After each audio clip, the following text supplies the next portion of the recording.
Hello everyone. Last lecture में हम लोग पढ़ रहे थे एरोबिक ब्रेकडाउन ऑफ ग्लूकोज। मैंने आप लोगों को बताया था कि जब ग्लूकोज एरोबिकली यानी कि ऑक्सीजन की प्रेजेंस में टूटता है तो वो 3 स्टेप में टूटता है। सबसे पहला ग्लाइकोलाइसिस, फिर लिंक रिएक्शन और फिर क्रेब्स साइकिल। इसमें से ग्लाइकोलाइसिस और लिंक रिएक्शन हम लोगों ने पढ़ लिए थे। इस लेक्चर में हम लोग डिस्कस करेंगे क्या, क्रेब्स साइकिल। ठीक है, तो स्टार्ट करते हैं।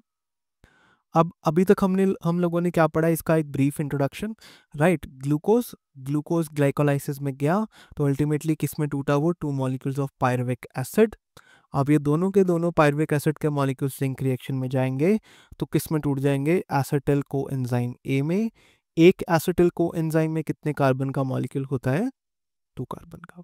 अब ये दोनों मॉलिक्यूल ऑफ एसिटिल कोएंजाइम में एक एक करके किस में जाएंगे, क्रेब्स साइकिल में। सो इस लेक्चर में हम लोग क्रेब्स साइकिल ही डिटेल में पढ़ेंगे। ठीक है, सो स्टार्ट करते हैं।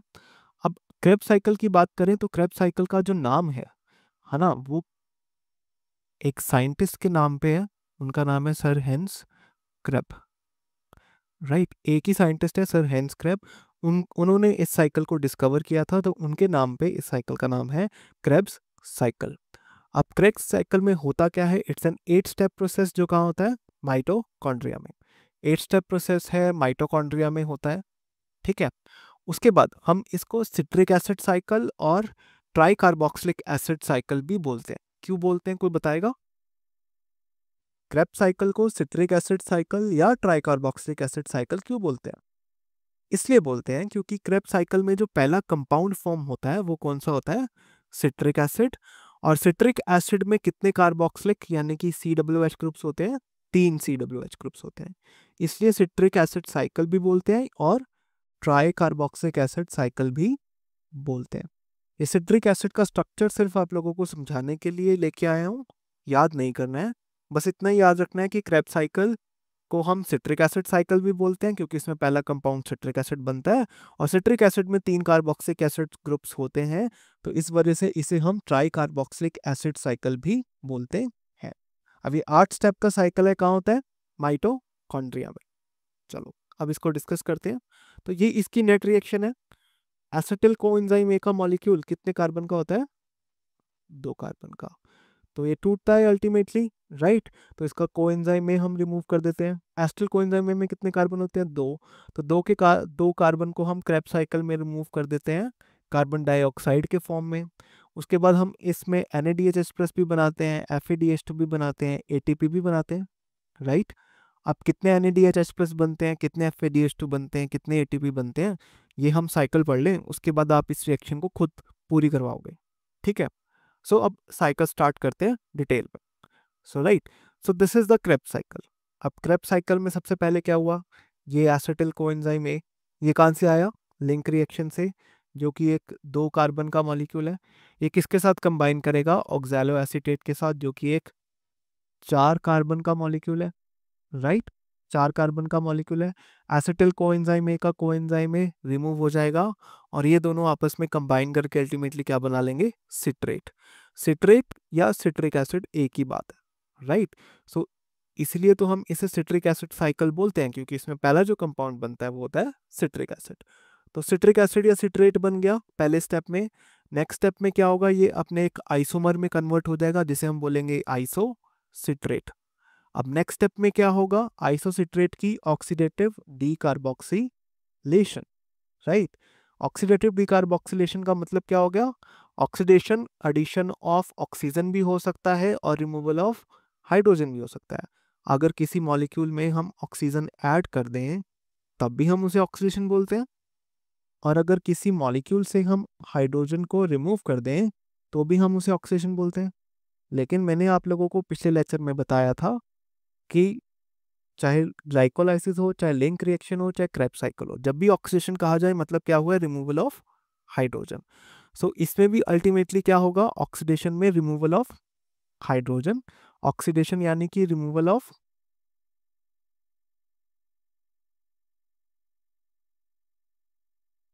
हाइड्रोजन, डीकार्बोक्सिलेशन यानी कि रिमूवल ऑफ,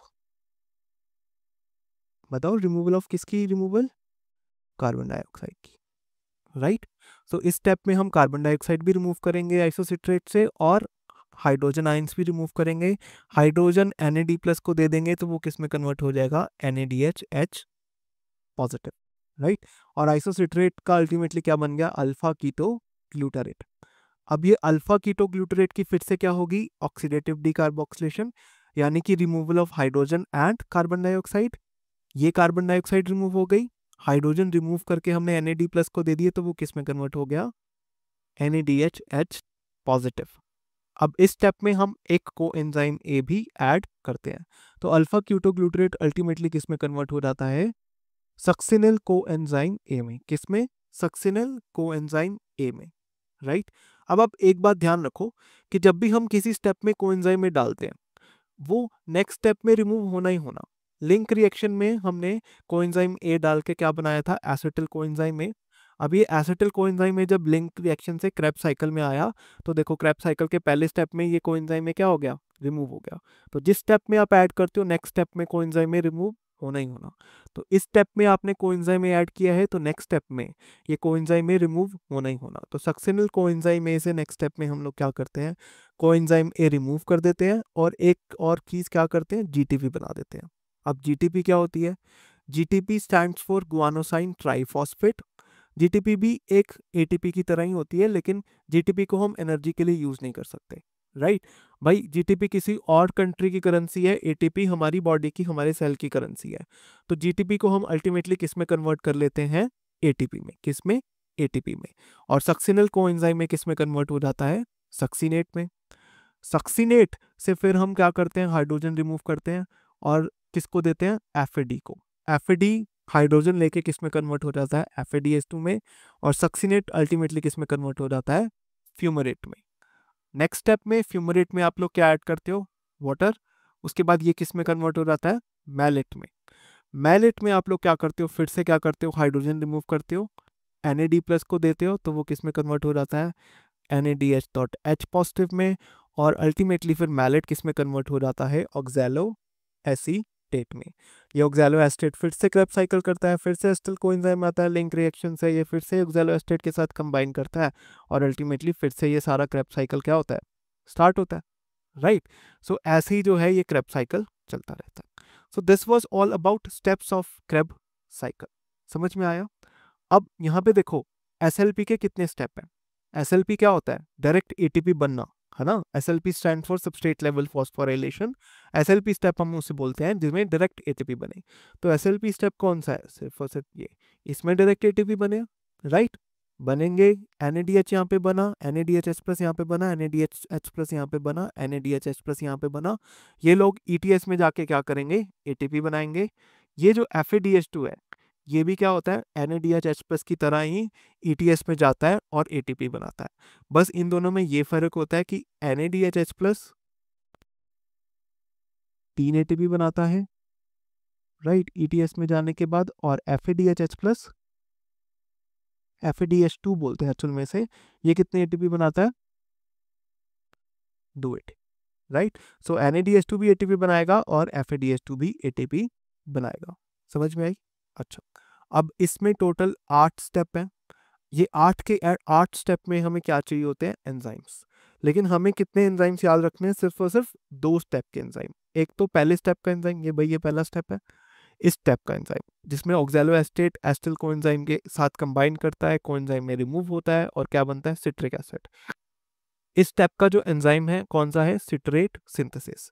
भाई सिट्रिक एसिड का या सिट्रेट का सिंथेसिस हो रहा है तो एंजाइम का नाम हमने क्या रख दिया, सिट्रेट सिंथेसिस, राइट। उसके बाद आपको जो से स्टेप का एंजाइम याद रखना है वो है ये वाला स्टेप।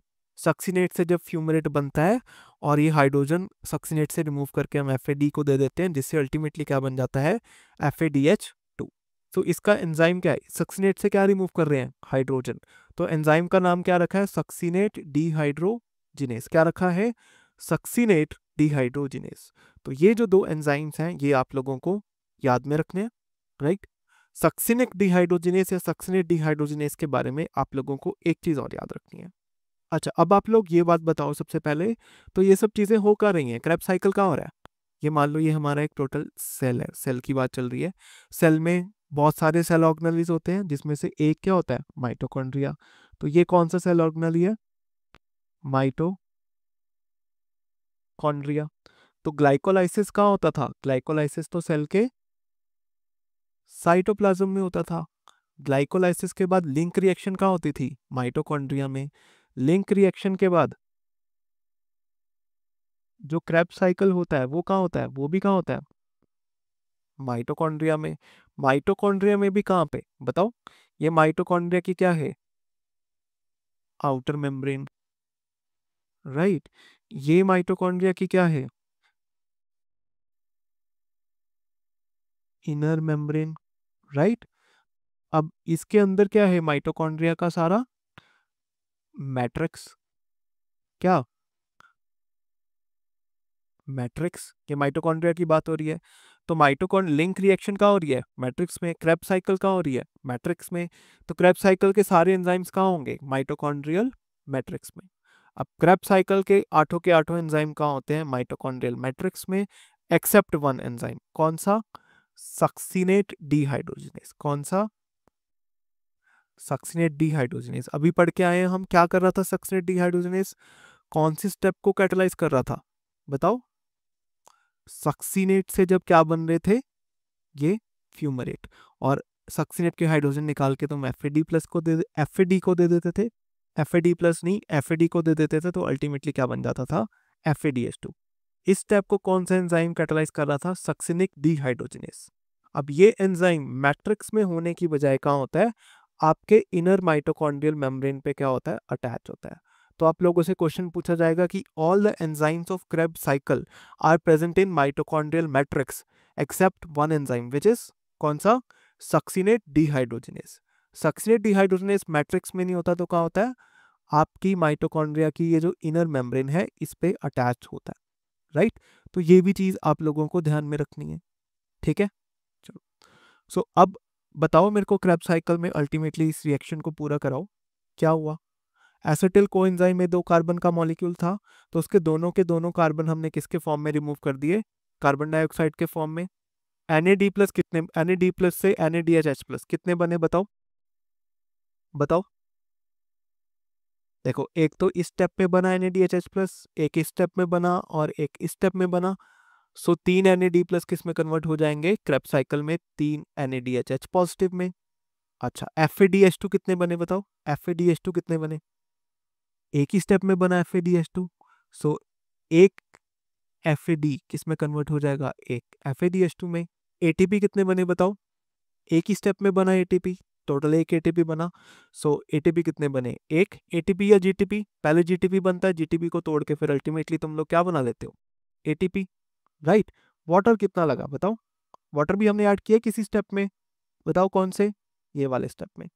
ये वाले स्टेप में हम लोगों ने वाटर ऐड किया, तो कितना वाटर ऐड हुआ? 1। तो अल्टीमेटली क्या हुआ? एसिटिल कोएंजाइम ए को तोड़ दिया, 2 कार्बन डाइऑक्साइड में, 3 NADH+ बना लिए, एक FADH2 बना लिया, एक ATP बना लिया, और एसिटिल कोएंजाइम ए का कोएंजाइम में रिमूव कर दिया। तो ये सब हुआ क्रेब्स साइकिल में, right. So this is all about Krebs cycle, right. So Krebs cycle तो हमने पढ़ लिया भाई। अब आपको क्वेश्चन कैसे पूछेंगे? आपको क्वेश्चन ऐसे पूछेंगे कि बताओ कि कौन से स्टेप में FADH2 बनता है ना? जब मैलेट से ऑक्सैलोएस्टेट बनता है तब बनता है, जब आइसोसिट्रेट से अल्फा कीटोग्लूट्रेट बनता है तब बनता है, या जब सक्सिनेट से फ्यूमरेट बनता है तब बनता है? तो आंसर क्या होगा? जब सक्सिनेट से फ्यूमरेट बनता है तब क्या बनता है? FADH2। तो राइट, तो इस टाइप के क्वेश्चंस आप लोगों से पूछे जाएंगे। अब हमने समझ तो लिया इसे, अब हम इसे याद कैसे करेंगे? याद करने के लिए कुछ निमोनिक्स हैं, राइट। सो ये निमोनिक है, राइट। राइट, इसको मैं जुगाड़ बोलता हूँ निमोनिक को, है ना।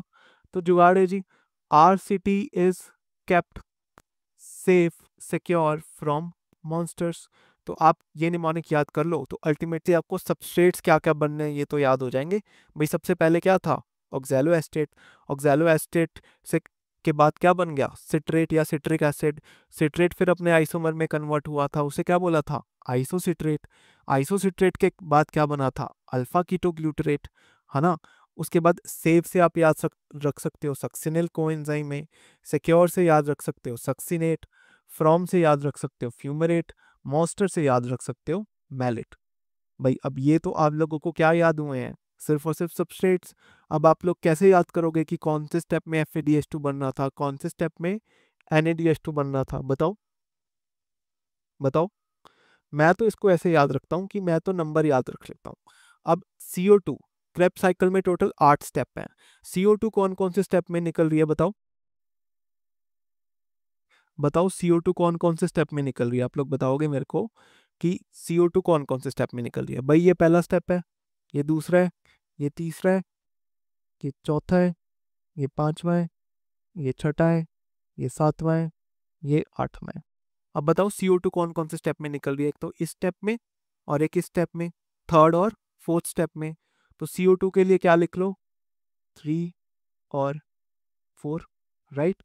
NaDH2 कौन कौन से स्टेप में निकल रहे हैं, एक तो इस स्टेप में बना, एक इस स्टेप में बना, थर्ड में, फोर्थ में, और एक लास्ट स्टेप में बना, कौन सा, 8th स्टेप। तो इसके लिए लिख लो 3, 4 और 8, राइट। अब ATP एक ही बनी है, कितनी बनी थी, एक। तो ATP बचा, FADH2 बचा और वाटर बचा, 3 चीजें बची। इनको आप अल्फाबेटिकल ऑर्डर में लिख लो। सबसे पहले A आएगा, उसके बाद F आएगा FADH2, राइट, उसके बाद वाटर आएगा, राइट, AFW अल्फाबेटिकल ऑर्डर में लिख लिए। तो इनके स्टेप्स भी कंसेक्यूटिव होंगे। ATP कौन से स्टेप में बनेगी, 5th में, राइट। FADH2 कौन से स्टेप में बनेगा, 6th में, और वाटर कौन से स्टेप में बनेगा, 7th, राइट। तो CO2 का नंबर याद रख लो 34, यानी कि थर्ड और फोर्थ स्टेप में बनती है। NaDHH प्लस का नंबर याद रख लो 348, 348। तो ये कौन से स्टेप में बनेगी, थर्ड, फोर्थ और 8th में। तो ATP 5th में बनेगी, FADH2 6th में बनेगा, वाटर 7th में बनेगा। याद हो गया ये। CO2 कौन से स्टेप में बन रही थी, 34 में। NaDHH प्लस 348 में। उसके बाद FADH2, ATP, FADH2 और वाटर अल्फाबेटिकल ऑर्डर में लिख लिया।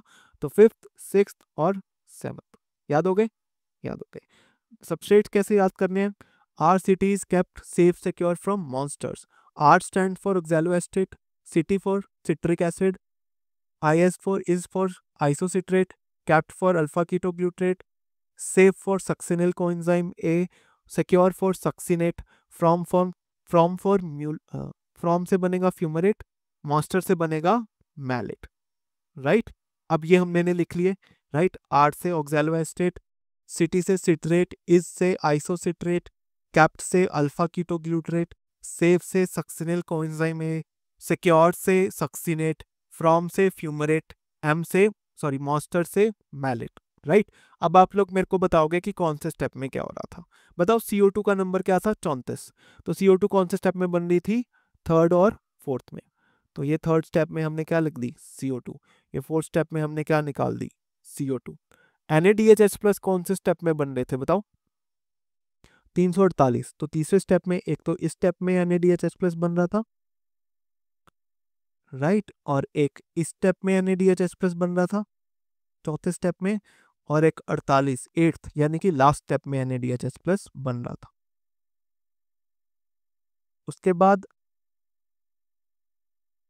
उसके बाद अल्फाबेटिकल ऑर्डर में हमने लिखा था ATP। ATP कौन से स्टेप में, 5th स्टेप में। तो ATP कहाँ बनी, आपके 5th स्टेप में। FADH2 कहाँ, 6th स्टेप में। तो इस स्टेप में क्या बने, FADH2। उसके बाद वाटर कहाँ ऐड हुआ था, 7th स्टेप में। तो 7th स्टेप में क्या ऐड हुआ, वाटर। तो ये बन गया पूरा साइकिल, राइट। सो इस टाइप से आप इस साइकिल को याद रख सकते हो। सो इस लेक्चर में हम लोगों ने क्रेब्स साइकिल के बारे में डिस्कस किया। पूरे 8 स्टेप का प्रोसेस होता है, माइटोकॉन्ड्रिया में होता है, और इसकी नेट रिएक्शन ये होती है। अब नेक्स्ट लेक्चर में हम लोग क्या पढ़ेंगे कि भाई ग्लाइकोलिसिस में कुछ NaDHH प्लस बने थे, क्रेब्स साइकिल में कुछ NaDHH प्लस बने, लिंक रिएक्शन में भी कुछ NaDHH प्लस बने, क्रेब्स साइकिल में NaDHH प्लस भी बने, FADH2 भी बने। इन सब से हम अल्टीमेटली ATP कैसे बनाते हैं, है ना। ATP बनती है अल्टीमेटली ETS से, इलेक्ट्रॉन ट्रांसपोर्ट सिस्टम से। तो ये पढ़ेंगे कि ETS में जाके ये लोग ATP कैसे बनाते हैं, और कुछ छोटे मोटे टॉपिक्स बटे हैं वो पढ़ेंगे, राइट। नेक्स्ट 2 लेक्चर्स में मैं इस टॉपिक को रैप अप कर दूंगा, फिर हम नेक्स्ट चैप्टर पे जाएंगे। सो आज के लिए इतना ही, थैंक्स अ लॉट।